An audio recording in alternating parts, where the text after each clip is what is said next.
27 December আমাদের এই পবিত্র নগরী সিলেট বিভাগীয় ক্রিকেট স্টেডিয়াম, যেটি লাক্কাতুরায়, সেই স্টেডিয়ামে জিয়া ক্রিকেট টুর্নামেন্টের চমৎকার একটি খেলাকে আমরা উপভোগ করব। আপনারা নিশ্চয়ই জানেন যে গত 1.5 দশকেরও বেশি সময় থেকে সিলেটের ক্রীড়াঙ্গন উপেক্ষিত ছিল, ক্রীড়া প্রেমীরা উপেক্ষিত ছিল।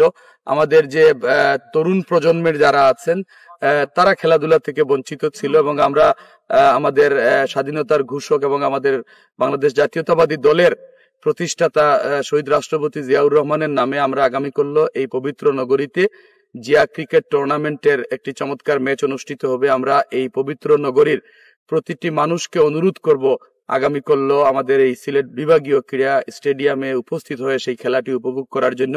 আমরা মনে করি যে এই ক্রিকেট টুর্নামেন্ট আমাদের সিলেটের ক্রীড়াঙ্গনকে উজ্জীবিত করার লক্ষ্যে অনেকটা সহায়ক হবে। আমরা মনে করি যে এই টুর্নামেন্ট বিগত সময়গুলোতে যারা এই বিভাগীয় স্টেডিয়ামে এসে খেলা উপভোগ করতে পারেননি, আমরা মনে করি যে বিগত 15-16 বৎসর যারা ক্রীড়াঙ্গন থেকে বঞ্চিত ছিলেন তাদেরকে উজ্জীবিত করার ক্ষেত্রে, তাদেরকে উৎফুল্ল করার ক্ষেত্রে এবং ক্রীড়া ক্ষেত্রে তারা যাতে ভূমিকা রাখতে পারেন এই টুর্নামেন্ট, সেই ক্ষেত্রে সহায়ক ভূমিকা পালন করবে। আমি সর্বশেষ এই পবিত্র নগরী সিলেটের 360 আউলিয়ার স্মৃতিধন্য এই নগরীর প্রতিটি নাগরিককে অনুরোধ করব আগামীকাল আপনারা এই সিলেটের বিভাগীয় ক্রীড়া স্টেডিয়ামে উপস্থিত হয়ে খেলাটি উপভোগ করবেন।